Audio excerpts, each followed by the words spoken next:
Before My Heart Gives Out by Kira 18 on AO3. Chapter 30. Shattered.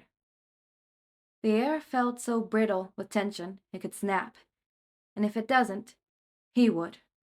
His hands clenched and unclenched in his lap, fingers rubbing at his own wrists in an anxious habit he has yet to break.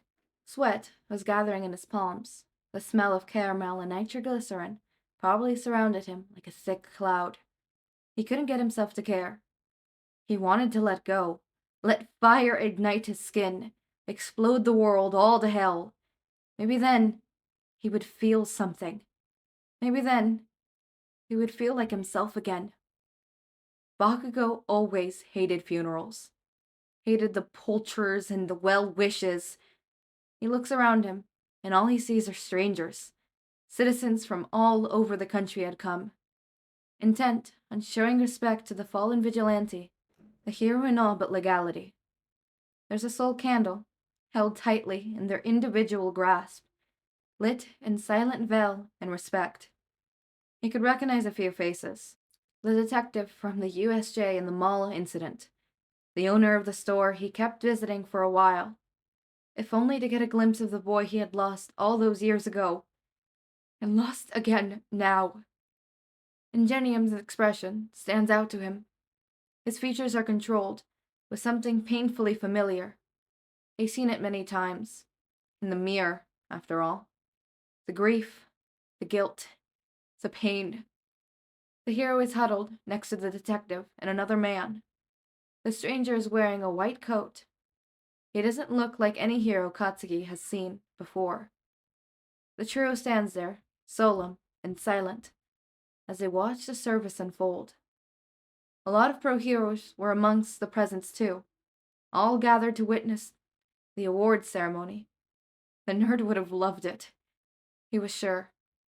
Would have probably demanded autographs from each and every one of them. Bakugo wanted to take the award and destroy it, because that medal of honor and valor, a hero's award of the highest caliber, shouldn't be buried within the earth. It shouldn't be lost to the ground. It should have been given to its owner in life. The boy should have been here to accept it, would have worn it proudly as he proved to the world that he could be a hero, that he was a hero. Yet, here he stood, watching through red-rimmed eyes and clenched teeth, as the captain of the police department presented the medal to a ghost, a boy who was no longer among them, lost to the world, a sacrifice, a hero. The man spoke of the teen's accomplishments, the lives he had saved and changed and moved in the short life he led. He spoke of his deaths, expressing the country's pride and their eternal gratitude, of his sacrifice and courage. It made him want to scream, rage at the man, at the world in its entirety. Because how dare they do this now? Why couldn't they realize all that when he was a hero to celebrate? When there was a person to appreciate the glory, the honor? Was he allowed to imagine this? Imagine all the things the teens would have done and lived through if he was still here, still alive? He wonders how many dreams were washed away that night, under the rain.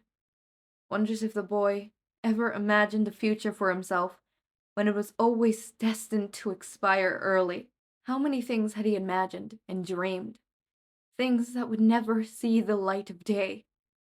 Tears welled in his eyes, anger and frustration, only just overshadowed by the devastating sense of grief that threatened to bury him along with the casket before him. The captain continued his speech, unaware of the storm that threatened to rip him at the seams, tearing him apart from the inside out. Because what right did they have to be here when he wasn't? When he would never get to be? Kirishima, who was silently crying next to him, shaked a hand to his own, fingers warm against his calloused palm. The gesture didn't make the anger go away, didn't make him feel any less of a useless bastard. The rest of the class wasn't faring much better. Aizawa could see it in the way they huddled together, silent in their mourning, not any less devastated for it. His eyes burned, unshedded tears, desperately wanting to escape, as he watched the captain lay 2 medals on the closed casket before them. The small, wooden box was drowning in flowers and offerings. Small, because it was meant for a child they were currently burying beneath the earth, a boy he swore he'd protect. Knuckles clenched, nails digging into his callous flesh. He listened with rapt attention as the captain gave his speech, because that was what the boy deserved. Every ounce of respect, acknowledgement, and the gratitude he would, at last, never get, because he wasn't there to appreciate it. And that thought alone almost brought Shota to his knees. A hand squeezed his arm, and he turned, gaze meeting Shinsou's incredibly sad eyes. Eyes that were looking at him with a deep, painful level of understanding he never wanted to see in one of his students. Yet, he'd seen it in all of his students that day, and he knew, at the back of his mind, that he'd continue to see it henceforth, for they would never completely move on from this. Not really. And he didn't think he wanted them to. 1 week prior, Izuku's chest heaved as he tried to regain his bearings. His head was foggy. The hit he took only served to amplify the headache he already felt drilling into his skull. It's ironic, really. The villain would use his own weapon against him. His side throbbed at the mere memory. Distantly, Izuku wondered just how many people were watching the live feed. Wondered if his last months would be spent rotting in jail. Would they arrest him, now that the world knew who he was?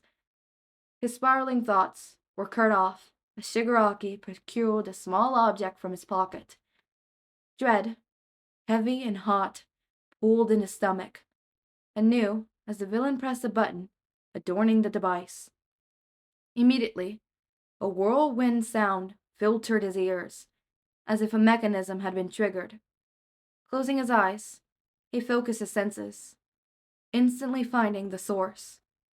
The object was bulky, wires and cables decorated it like vines, twisting and winding into its fold.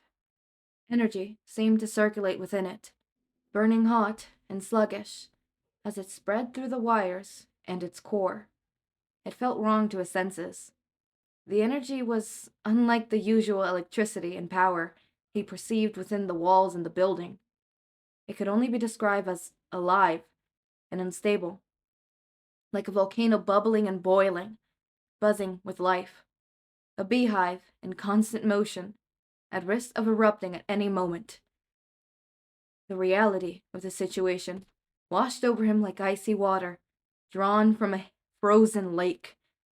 It felt as if he was standing on ice right now, watching helplessly as the ground beneath his feet cracked and crumbled, as he was poured into the murky, icy depth. Shigaraki's next words only served to confirm his theory. The villain had planted a bomb in the warehouse. In 1 hour, the place would explode, taking Izuku out with it. Suddenly, the interaction between the two villains made a lot more sense. It also made the situation a lot worse. "You have 1 hour," Shigaraki was saying. The smirk on his features were almost palpable. "Enjoy the show," he finished darkly, already turning to leave the condemned building. However, before he could walk away, the villain turned one last time toward the chained vigilante, leaning uncomfortably close, his voice low enough not to be picked up by the microphone. "It seems your story ends here, Shadow." His voice was tinged with dark amusement as he spoke. "Everyone will be looking for you now. They won't even suspect the real reason behind this little display." With that, the man walked out, not giving the vigilante another glance. The camera kept rolling, even as Izuku focused his senses, stretching out of his reach beyond anything he's ever attempted before. His breathing picked up as he exerted himself, voices and noises flooding his mind like a broken radio. The sounds were excruciating, overwhelming, in every sense of the word. However, just as he was about to break under the onslaught, he found it. The second bomb's signature was strong, thick, and sluggish to his senses. Hidden inside a metal container, the lack of life, followed by the floor of reeking liquid, made it obvious it was located in the sewers. Spreading his attention around the area itself, he blocked out all the unwanted information he was getting. It seemed luck was on his side for once, as the robotic voice of an underground train station announced the area's name. Gasping a heavy breath, it felt like he'd run a marathon, sweat gathering on his forehead, lungs constricting and concentrated back on the world around him. The darkness in his vision felt even emptier now, as he let go of his hold on his powers, too tired to make use of the information his mind was presenting him. He needed to warn them. He needed to find a way to get the information across. Chaos, absolute chaos, erupted the precinct as its occupants scrambled to find the bomb's location. The task force for the villain bar breakdown already moved out. All Might and Endeavor were leading the group. Aizawa, Tsukauchi, Nezu, and Ingenium had stayed behind, intent on keeping an eye on the live feed. The decision provided wise when the bomb's existence was announced to the world. Officers bustled around him, each one tasked with a specific, invulnerable task as they rushed around. A metaphorical hourglass seemed to loom over them like a shadow. They were fighting a losing battle against the clock. Inevitably, they would run out of time. Aizawa sat there, feeling like he was standing in the eye of the storm. The world moved and hurled around him, making it feel as though he was the only one remaining still, and completely useless. He didn't have Izuku's location. The boy's life was at risk, and they could do nothing but hope they would get him in time. The live feed was still running, the cameras still rolling, even as Shigaraki left the building, leaving the shackled vigilante to his fate. Breathing through his nose, he tried to calm his nerves. The principal had been right. Panicking now would only serve no purpose. What's the status on the live feed? Did you find a way to cut the public access to it? He heard Nezu ask Tsukauchi. We need to find a way to prevent any further panic. My tech guys are on it. Putting a hand to his earpiece, the detective held up a finger. It should be done in... Trailing off, he looked at his watch. The man continued. Now, we're officially the only ones watching it. He didn't turn to look at them. His eyes remained trained on the video displayed on the screen in front of him. Midoriya's eyes were closed, a pained expression on his features, seemingly concentrating deeply on something. His hands clenched in frustration, fingers twitching with the need to do something, anything to help. He's never been the one to sit and do nothing while someone he cared about was in trouble. He sworn he would protect Izuku. He sworn he would save Shadow. And here he was, failing him twice over. Izuku's eyes were open now, a troubled look morphing his face. He watched with rapid attention as the teen straightened, his feet gaining enough balance to stand on his own weight, his toes just barely reaching the ground. Something had changed in his demeanor. The hero could feel it. Something was different. Still, Aizawa couldn't put his finger on it. Did you see that? The words left his mouth before he could think better of it, already getting up to move closer to the screen. What? Tsukauchi riffled through a stack of papers, barely spreading the hero a second glance as he focused on his task. The folders he was going through were a collection of eyewitness accounts, all in relation to the League of Villains. It made it incredibly easy to get lost within them. That! The man repeated, voice louder, urgent, as he pointed at the boy on the screen. Right there, his fingers. Nezu, who had been just as engrossed in the pile of files, looked at the video, eyes widening in dawning realization. Oh, you brilliant boy! The principal whispered, low enough for only Aizawa to hear. The teacher, standing the closest to the rodent. He's using Morse code. He's sending us a message.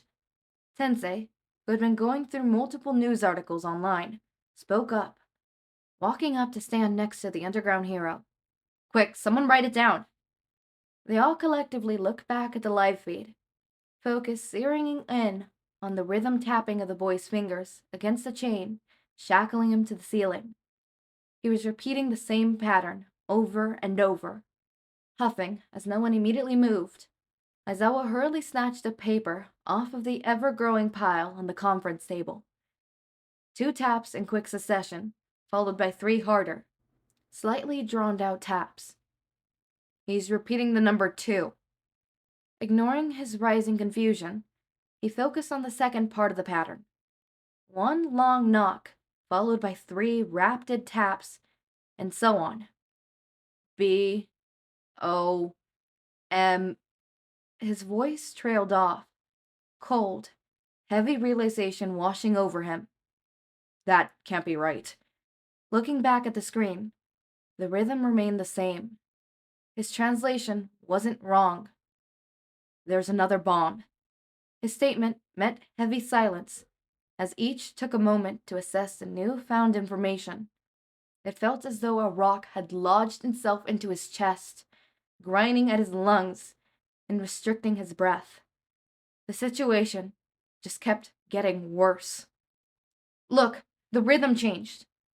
Tensei pointed out after a moment, dawning realization to the boy's new pattern. Hosu. He's spelling Hosu. And of course, Nezu would be able to translate Morse code without having to write it down first. Do you think that's where they're keeping him? Aizawa dares to hope, if only for a second. Knowing Shadow, he's more worried about others than himself.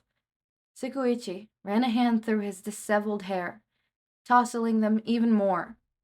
It's probably the location of the second bomb. I'll call for a full-scale evacuation. We'll need to find his exact location, though. I'm on it. I can get there faster than anyone. I'll call you when I find something. Turning to the principal, he added, You can help me defuse it if I show you what model it is, right? Of course, the rodent replied simply, as if it was normal for someone to possess casual knowledge on how to defuse a bomb. With that affirmation, the speed hero zeroed out of the room. The gust of wind in his wake distributed the files on the table, sending several papers flying. Look, he stopped. Gaze jumping back to the recording. Aizawa gasped at the new scene before him. What is he doing? Tsukauchi asked, voice showing his confusion. Midoriya had indeed stopped transmitting the code, probably frustrated with the uncertainty. Aizawa couldn't imagine being in his place, having the knowledge of an oncoming threat, and being unable to know if the warning had been heard. The Vigilante's fingers were flexing against the chain, as if testing his grip on them. His legs began to swing back and forth, unhurled and steady at first, as if swaying in place. However, ever so slowly, methodically, his movements picked up, his speed increasing, as his body moved with the swing, faster and swifter than any seasoned pro hero could have executed. The boy's legs latched onto the chain above him. His body turned with the motion until he was hanging upside down, legs and arms latching onto the chain, holding him up. With a strength he wouldn't have expected from a teenager his size, Shadow pulled on the shackles, halting his entire body up, one tug at a time, as he scaled the chains until he reached the top. His body was mostly obscured by the darkness penetrating the room. However, to Aizawa's trained eye, the boy's intentions were clear as day. He's escaping. The entire room seemed to hold its breath, as the boy took a moment, as if to brace himself, contemplating the fragile, ruined support beams holding the ceiling above him. Specifically, the metal beam that connected the chains holding him up.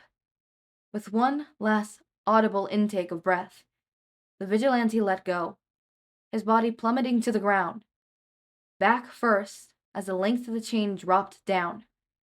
The weight of his body, coupled with the already fraying plurality of the beams, made for an easy break. The metal cracked and caved under the weight, descending with him, effectively freeing him. His back hits the ground hard. Bones rattle from the force as his breath gets physically knocked out of him. Aizawa winces as he hears the choked moan that escapes the boy as he lies there, chest heaving with the effort to regain his breathing. Pained groans escaped his lips as he arched his back, still shackled hands wrapped around his, no doubtfully, aching ribs. Relief, instant and overcoming, filled him to the brim. Midoriya was free. He could get out of there. Run, he whispered under his breath, eyes boring into the screen in a pathetic attempt to reach the boy, as if he stared hard enough, the boy would somehow miraculously hear him. Come on, kid. Get out of there. However, instead of getting up and running like Aizawa expected him to, like any other sane person would in this situation, the boy just took a moment to regain his bearings, intent on gaining control of his throbbing limbs and his hazy mind, then proceeded to calmly straighten up and fiddle with his bootstraps. Why isn't he running out of there? Tsukauchi cried out. Frustration and worry changed his tone. I believe he's looking for something, the principal stated, sounding like he was contemplating a thought. His eyes shined with something unsettling. They watched as the boy took off his left boot and turned it upside down, shaking it until an object dropped out. Oh, hells. A phone. The League didn't search him. It's likely they underestimated him. Didn't think he would be able to use his hands at all. He's calling someone. As if on cue, Aizawa's phone rang, lighting up with life as it buzzed, vibrating on the conference table. Just one note. Just one. Actually, two. One, it is really hard to read with, tier 4 eyes because my vision is really blurry. 2, Kira 18, you are mean, and you want to see us cry. You're just I bet you're sitting there laughing with drinking our tears. As always, my raindrops. Make sure to eat, sleep, drink water, take your meds. Have a wonderful day or night. Link to my Discord server and socials are down in the description. Subscribe to see more of my content, and thank you so much for watching.